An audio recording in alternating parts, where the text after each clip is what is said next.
والسلام عليك يا رسول الله على آلك وأصحابك يا حبيب الله الصلاة والسلام عليك يا نبي الله وعلى آلك وأصحابك يا نور الله۔ درود پاک پڑھنے کے بے شمار فضائل و برکات ہیں۔ سرکار دو عالم صلی اللہ تعالی علیہ وسلم کا فرمان عالی شان ہے کہ جو کوئی شخص جمعہ کے دن 200 بار درود پاک پڑھے اس کے 200 برس کے گناہ معاف کر دیے جاتے ہیں۔ سبحان اللہ۔ علماء فرماتے ہیں کہ جمعہ کے دن اگر کوئی ایک نیکی کرے تو اسے 70 نیکیوں کا ثواب ملتا۔ ہمیں اس دن تلاش کر کے نیکیاں کرنی چاہیے، درود پاک پڑھیں، تلاوت قرآن کریں، ہو سکے تو جمعہ کے دن سورہ یاسین پڑھیں۔ صلو علی الحبیب صلی اللہ تعالی علی محمد صلی اللہ علیہ وسلم۔ نبی پاک صلی اللہ تعالی علیہ وسلم کا فرمان ہے جس کا مضمون ہے کہ مرنے کے بعد بندے کا اعمال نامہ منقطع ہو جاتا ہے، ڈسکنیکٹ ہو جاتا ہے۔ ہم مر جائیں گے، اب نیکیاں نہیں کر سکیں گے، مرنے کے بعد ایک بار سبحان اللہ کہنے کا موقع بھی نہیں ملے گا، مگر فرمایا 3 باتوں کے علاوہ 3 چیزیں جاری رہتی ہیں مرنے کے بعد بھی۔ نمبر 1، علم بندہ چھوڑ کر جائے، حدیث پاک کا مضمون ہے جو باقی رہے لوگ اس سے نفع اٹھاتے رہیں، تو علماء کتابیں لکھ کر جاتے ہیں، طلباء چھوڑ کر جاتے ہیں، پھر پیچھے علم چلتا رہتا ہے اور ان کو قبر میں ثواب کا تحفہ ملتا ہے۔ دوسرا فرمایا صدقہ جاریہ، بندہ زندگی میں کوئی ایسا کام کر جائے، صدقہ جاریہ والے مسجد بنا دی، مدرسہ بنا دیا، کنواں کھدوا دیا، درخت لگا دیا، بہت سارے ایسے کام ہیں جو جاری رہتے ہیں، تو بندہ دنیا سے چلا جائے گا، وہ نیکی چلتی رہے گی، اسے قبر میں ثواب ملتا رہے گا۔ تیسری بات نبی پاک علیہ السلام نے فرمائی وہ یہ ہے کہ جب نیک اولاد ہو اور وہ مرنے کے بعد والدین کے لیے دعائے مغفرت کرے، ایصال ثواب کرے، تو مرنے کے بعد والد کو یا اس کی والدہ کو قبر میں اس کا ثواب ملتا ہے۔ سبحان اللہ۔ پھر اولاد حافظ قرآن ہو، اللہ اکبر۔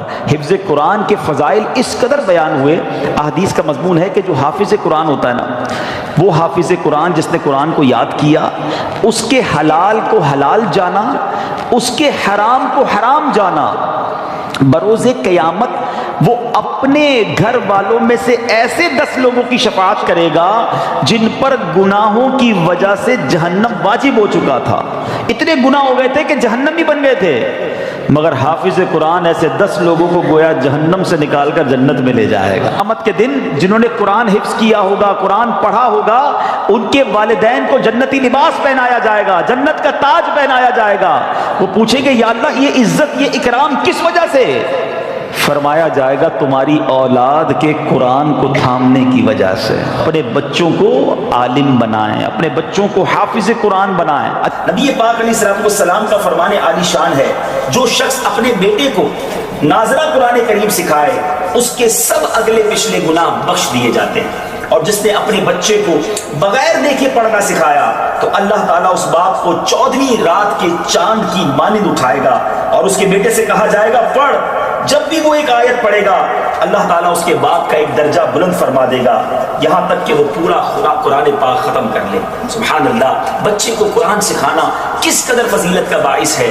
آج نارملی ہم یونیورسٹیز، کالجز اور دنیا بھر کی تعلیم سکھانے کی فکر تو کرتے ہیں، اے میرے میٹھے اسلامی بھائیوں، کیا اپنے بچوں کو قرآن پڑھانے کی ہمیں فکر ہے؟ دنیا بھر میں جہاں کہیں ہیں دعوت اسلامی کے مدنی ماحول میں قرآن پاک سیکھنے سکھانے کا بڑا زبردست طریقہ موجود ہے، سسٹم موجود ہے۔ خود بھی قرآن پڑھیے اور اپنے بچوں کو بھی قرآن پاک کی تعلیم دیجیے۔ اللہ تعالی ہم سب کے دلوں کو نور قرآن سے منور فرمائے۔ یہ بڑا مجرب ایک عمل ہم نے دیکھا، بزرگوں سے سنا کہ جس کے یہاں بیٹا نہ ہوتا ہو یا بیٹی کی تمنا ہو تو وہ سیدنا حمزہ رضی اللہ تعالیٰ کے مزار پر حاضری دے کر یہ تمنا کرے کہ یا اللہ ان کی برکت سے مجھے بیٹا عطا فرما، اور جب بیٹا عطا ہوگا تو میں اس کا نام حمزہ رکھوں گا۔ کئی حمزہ ملے مجھے، یہ بتایا تھا، ہم نے وہاں جا کے نیت کی اور یہ حمزہ ہمیں مل گیا۔ تو چلیں جو نہیں جا سکتے آج ان کا تصور کر کے اللہ سے دعا کرنی ہے کہ اللہ ان کے صدقے بیٹا عطا فرما دے، ہم بیٹا نبی پاک کے مبارک چچا کے نام پر حمزہ رکھیں گے۔ میرا کریم مولا دینے والا ہے اور اچھوں کے صدقے ہم پر بھی کرم ہو جائے گا انشاءاللہ۔ اچھا، حافظ قرآن کے حوالے سے ایک مدنی پھول اور دوں، یہ غفران بیٹا کے لیے بھی ہے، یوسف بھائی کے لیے بھی اور باقی لوگوں کے لیے بھی، کہ جب آپ کے بچے یا بچی حافظ قرآن بن جائے نا، ہمارا بہت بڑا ٹارگٹ ہوتا ہے یہ حافظ بن جائے۔ میرے حساب سے حافظ بنانا آسان ہے، حافظ برقرار رکھنا مشکل ہے۔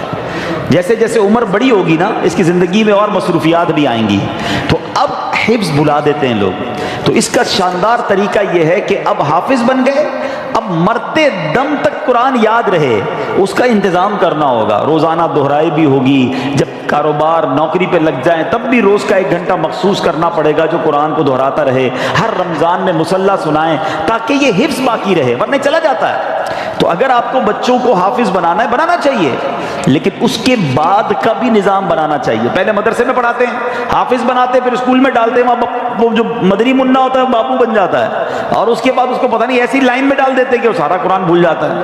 تو اگر آپ نے حافظ بنایا تو بہترین طریقہ یہ کہ اس کو اب عالم بنائیں، کیونکہ جب بندہ حافظ بن جاتا ہے نا اللہ پاک اس کے دماغ کو بہت کھول دیتا ہے، اس کے سینے کو کشادہ کر دیتا ہے، علم کا نور اب اس کے اندر آنا شروع ہو جاتا ہے۔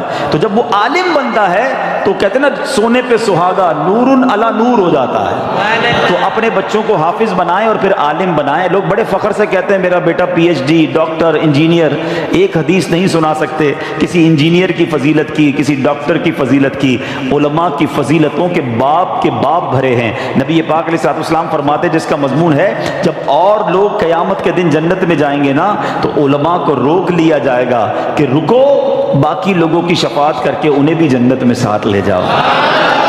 علماء کہتے ہیں جو عابد ہوتا ہے نا، عبادت کرنے والا، نماز پڑھنے والا، نیکی کرنے والا، وہ تیراک کی طرح ہوتا ہے جو تیرتے تیرتے دریا پار کرتا ہے، تھک بھی جاتا ہے، مگر جو عالم ہوتا ہے نا وہ کشتی کی مانند ہوتا ہے، لوگ اس میں سوار ہوتے ہیں وہ سبھی کو پار لگا دیتا ہے۔ تو اب لوگ آپس میں باتیں کرتے ہیں کہ یار خاندان میں ایک ڈاکٹر ہونا چاہیے، خاندان میں ایک وکیل ہونا چاہیے، جناب خاندان میں ایک عالم ہونا چاہیے، اللہ وہ دن دکھائے کہ خاندان میں ایک مفتی ہونا چاہیے، ایک حافظ قرآن ہونا چاہیے۔ ایسے بچے بناؤ تو انشاءاللہ یہ مرنے کے بعد آپ کے لیے صدقہ جاریہ کا باعث بنیں گے۔ آج بچوں پہ توجہ نہیں دیتے ماں باپ، بعد میں سر پکڑ کے روتے بھی ہیں بچہ نشے میں چلا گیا، غلط صحبت میں چلا گیا۔ آپ کو چاہیے تھا کہ آپ اس کی ایسی تربیت کرتے، اچھا مدنی ماحول آپ کے سامنے دعوت اسلامی کا ہے جہاں بچوں کی تربیت کا انتظام بھی موجود ہے، بچیوں کی تربیت کا انتظام بھی ہے، والد کی تربیت کا انتظام بھی ہے، والدہ کی تربیت کا انتظام بھی ہے۔ ہر طرف دعوت اسلامی نے مدرسے، جامعات، پھر ماشاءاللہ گھر بیٹھ کر مدنی چینل دیکھیں تو سب کی تربیت ہونا شروع ہو جاتی ہے۔ تو یہ سوچ لینا آپ کہ ہمارے مرنے کے بعد ہماری اولاد اگر نیک ہوئی نا تو وہ کام آئے گی۔ وہ روایت سنی نا آپ نے کہ حضرت عیسیٰ علیہ السلام ایک بار ایک قبر کے پاس سے گزرے، اس قبر پر عذاب ہو رہا تھا، تھوڑے عرصے بعد واپس آئے، اسی قبر کے پاس سے گزرے تو اس میں انوار و تجلیات کی بارش۔ آپ نے کہا یا اللہ پہلے عذاب ہو رہا تھا اب رحمتیں برس رہی ہیں، یہ سب کیسے ہوا؟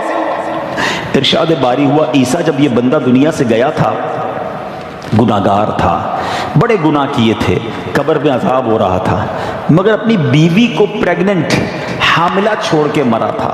اس کے یہاں بیٹا پیدا ہوا اور یہ بیٹا جب تھوڑا سا بڑا ہوا تو مدرسے گیا، اور جب مدرسے گیا تو قاری صاحب نے کہا بیٹا پڑھو بسم اللہ الرحمن الرحیم۔